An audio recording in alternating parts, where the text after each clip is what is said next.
여러분도 이런 적 한 번쯤 있으시지 않으신가요? 분위기를 풀려고 한 농담이었는데 이상하게 관계가 어색해진 경험 말입니다. 본인은 웃자고 한 말이었는데 상대의 표정이 굳어버린 순간을 떠올려 보십시오. 그때부터 대화가 줄어들고 이전과 같은 편안함이 사라진 적도 있을 것입니다. 나이가 들수록 이런 순간은 더 자주 마음에 남습니다. 왜냐하면 사람 관계가 점점 줄어들기 때문입니다.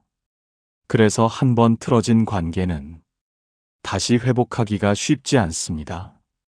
특히 시니어가 되면 농담 한마디의 무게는 젊을 때와 전혀 다릅니다. 예전에는 웃고 넘기던 말도 이제는 상처로 남는 경우가 많습니다. 그래서 많은 분들이 이렇게 말합니다. 이제는 말 한마디 하기도 조심스럽다고 말입니다. 하지만 문제는 농담 자체가 아닙니다. 누구에게 했느냐가 핵심입니다. 사람마다 받아들이는 그릇은 다릅니다. 같은 농담도 누군가는 웃고 넘기지만 누군가는 평생 마음에 담아둡니다. 특히 나이가 들수록 자존심과 감정은 더 예민해집니다. 평생 쌓아온 인생의 무게가 말 한마디에 함께 실리기 때문입니다. 그래서 시니어의 농담은 의도와 상관없이 더 크게 전달됩니다. 오늘 이야기는 농담을 하지 말라는 이야기가 아닙니다. 사람을 웃게 하지 말라는 뜻도 아닙니다. 오히려 그 반대입니다. 관계를 오래 지키기 위해 반드시 구분해야 할 기준을 이야기하려 합니다.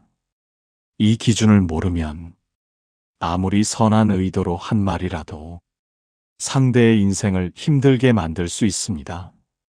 실제로 많은 시니어분들이 이 사실을 너무 늦게 깨닫습니다. 그때는 이미 돌아오기 힘든 거리만 남아 있습니다. 그래서 오늘은 웃자고 한 농담이 왜 누군가에게는 평생의 짐이 되는지 그 이유를 하나씩 짚어보려 합니다. 지금부터 나오는 이야기는 특별한 기술도 어려운 이론도 아닙니다. 사람을 오래 겪은 분들이라면 고개를 끄덕이게 될 이야기입니다. 첫 번째 유형은 자신의 약점이 오래 누적되어 있는 사람입니다. 이 유형의 사람은 겉으로는 웃어도 마음속에는 오래된 상처가 남아 있습니다. 젊을 때부터 반복해서 비교당했거나 무시를 경험한 경우가 많습니다. 그래서 농담을 웃음으로 받는 대신 평가로 받아들이는 경향이 큽니다. 말을 가볍게 던지면 그 말의 의도가 아니라 방향을 먼저 해석합니다. 특히 외모나 능력이나 성격을 건드리는 농담에는 즉각 상처를 입습니다. 본인은 웃고 넘기는 척해도 마음속에서는 계속 되뇌며 곱씹습니다. 이 유형의 특징은 그때 바로 말하지 않는다는 점입니다. 괜찮다고 말하면서도 속으로는 관계의 거리를 조정하기 시작합니다. 처음에는 연락이 줄고 그 다음에는 모임에서 빠지기 시작합니다. 이렇게 멀어지는 과정은 조용하지만 되돌리기는 매우 어렵습니다. 한 70대 남성의 이야기가 이를 잘 보여줍니다. 이분은 젊은 시절 사업 실패로 오랫동안 자격지심을 안고 살았습니다. 겉으로는 유머러스했지만 속으로는 자신을 낮게 평가하고 있었습니다. 어느 날 지인이 웃자고 던진 말이 실패를 빗댄 농담이었습니다. 그 자리는 웃으며 넘겼지만 집에 돌아와 밤새 잠을 이루지 못했습니다. 그 이후 그 지인을 피하기 시작했고 결국 관계는 끊어졌습니다. 농담을 한 쪽은 이유를 끝내 알지 못했습니다. 이런 사람에게 농담은 웃음의 도구가 아니라 기억의 자극이 됩니다. 과거의 실패와 열등감이 한 번에 다시 떠오르기 때문입니다. 특히 시니어가 되면 이 상처는 더 깊게 반응합니다. 젊을 때처럼 새 관계로 덮을 수 없기 때문입니다. 그래서 이 유형에게 던진 농담은 짧은 웃음 대신 긴 부담을 남깁니다. 농담을 한 사람은 가볍게 지나가지만 듣는 사람은 오래 끌어안습니다. 이 차이를 모르면 관계는 계속 어긋나게 됩니다. 이 유형을 구분하는 가장 쉬운 신호가 있습니다. 자기 이야기를 할 때 유독 조심스럽고 스스로를 낮추는 표현이 많습니다. 자랑을 거의 하지 않고 성과를 말해도 농담으로 감춥니다. 이런 사람에게 농담을 던질수록 마음의 문은 더 닫힙니다. 그래서 첫 번째 기준은 분명합니다. 이 유형의 사람에게는 평가로 들릴 수 있는 농담을 피해야 합니다. 웃기려는 의도보다 안전하게 지나가는 선택이 관계를 지킵니다. 농담을 줄인다고 관계가 멀어지지는 않습니다. 오히려 조심스러움이 신뢰로 바뀌는 경우가 더 많습니다. 첫 번째 유형은 웃음보다 존중에 더 크게 반응하는 사람입니다. 이 점을 기억하면 불필요한 상처를 만들지 않게 됩니다.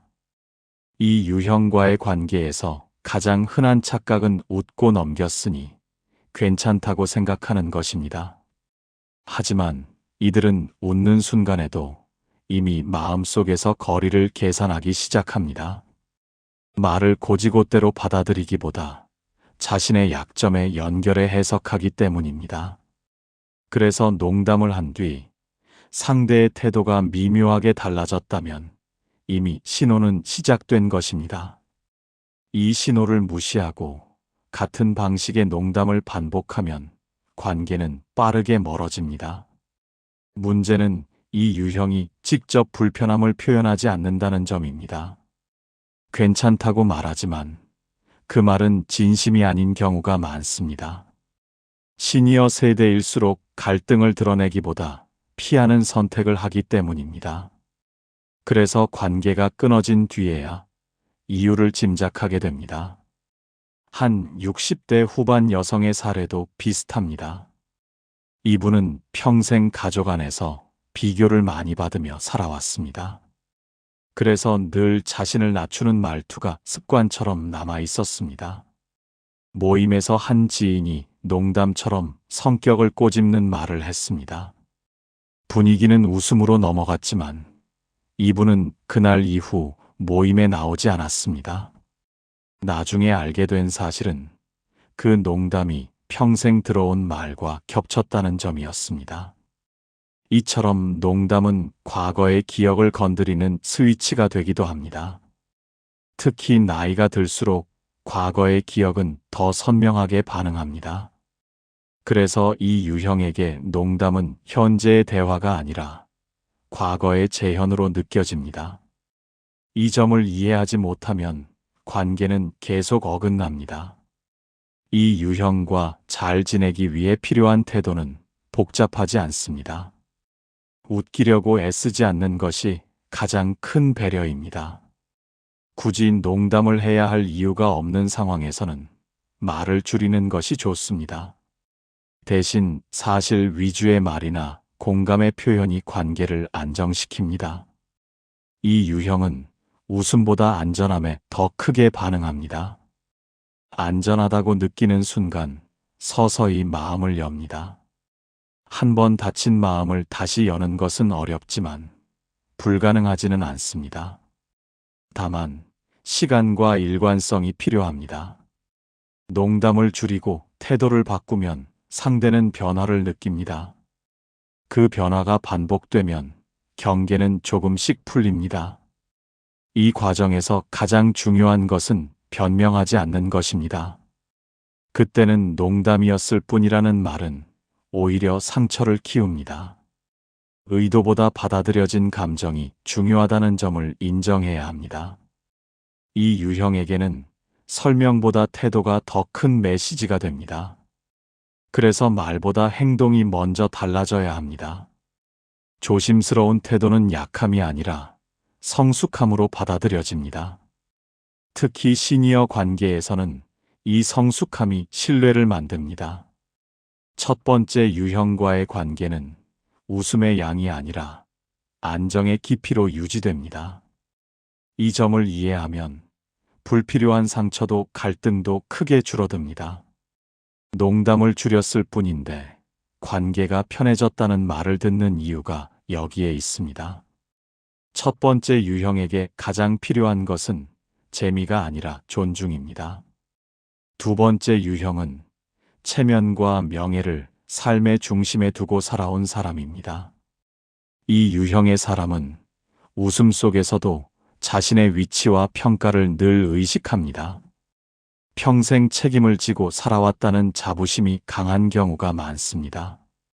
그래서 농담이 개인의 성격이 아니라 지위와 역할을 건드릴 때 크게 흔들립니다.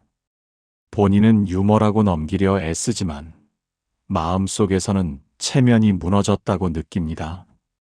특히 공개된 자리에서의 농담은 이들에게 깊은 상처로 남습니다. 사람들 앞에서 웃음거리가 되었다는 기억이 오래 지워지지 않기 때문입니다.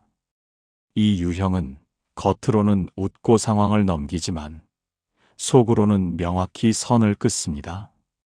그 선은 다시 넘기 매우 어렵습니다. 한 70대 중반 남성의 이야기가 이를 잘 보여줍니다. 이분은 평생 조직에서 책임 있는 자리를 맡아 살아왔습니다. 주변에서는 늘 존중받는 위치였습니다. 어느 날 모임 자리에서 후배가 웃자고 한 농담을 던졌습니다. 그 농담은 능력을 낮춰 보이는 뉘앙스를 담고 있었습니다. 모두 웃었지만 이분은 그 순간 얼굴이 굳었다고 합니다. 겉으로는 아무 말도 하지 않았습니다. 하지만 그날 이후 그 모임에 발걸음을 끊었습니다. 이유를 묻자 이렇게 말했습니다. 사람 앞에서 그런 농담을 할 줄은 몰랐다고 말입니다.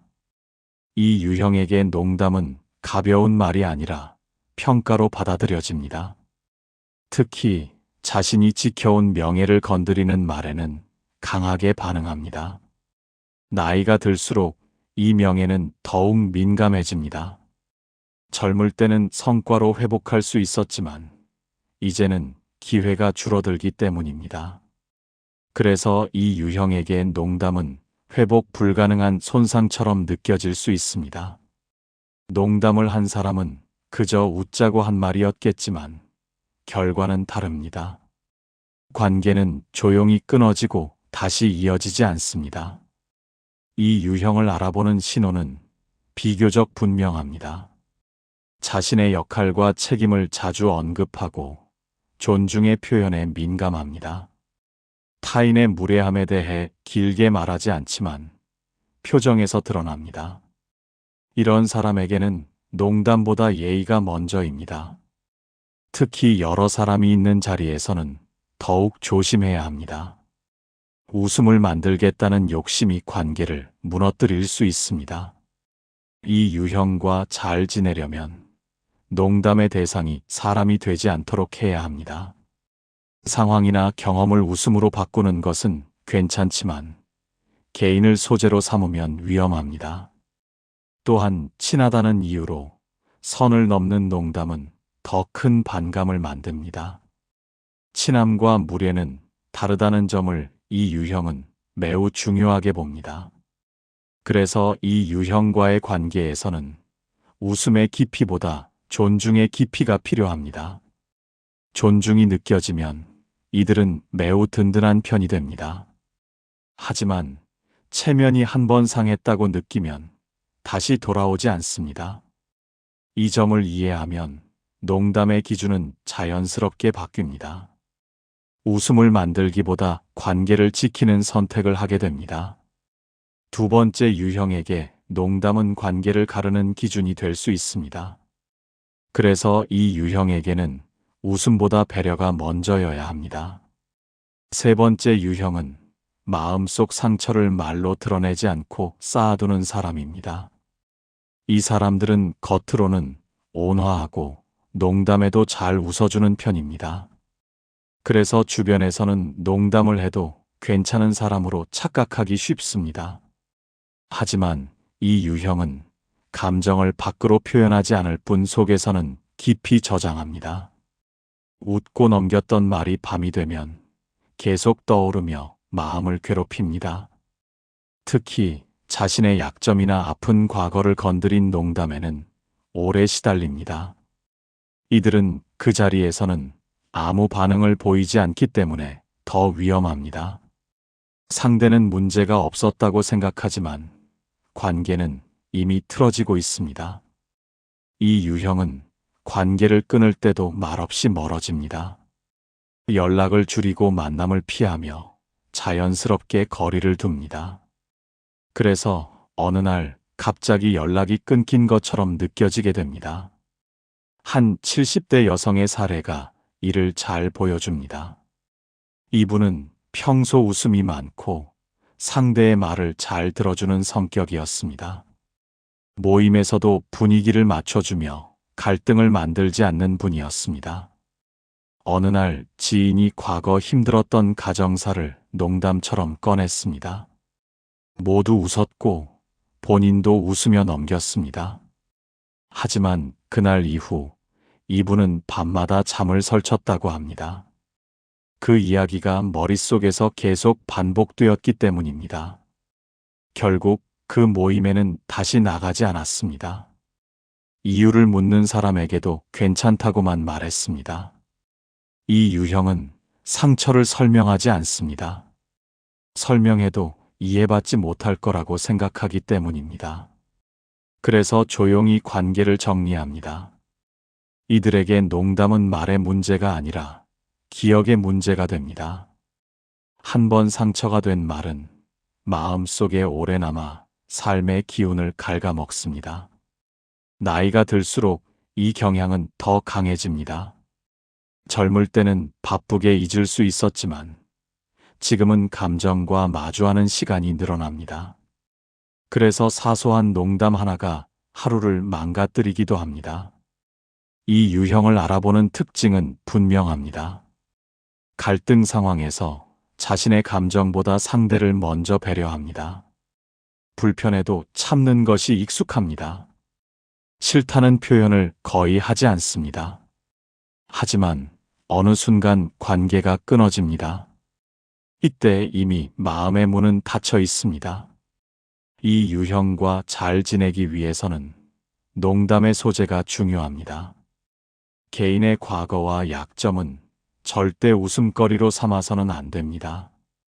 특히 예전에 힘들었던 일은 본인이 먼저 꺼내기 전까지 언급하지 않는 것이 예의입니다. 이들은 배려받는다는 느낌에 깊이 감사하는 사람들입니다. 말 한마디의 온도를 오래 기억합니다. 따뜻한 말은 평생 기억하지만 상처 주는 말도 평생 남깁니다. 그래서 이 유형에게 농담은 가벼울수록 위험합니다. 웃기려고 던진 말이 누군가의 밤을 망칠 수 있기 때문입니다. 이 사실을 알면 농담의 기준은 자연스럽게 바뀝니다. 웃음을 주는 말보다 마음을 편하게 하는 말을 선택하게 됩니다. 세 번째 유형에게 가장 필요한 것은 웃음이 아니라 안전함입니다.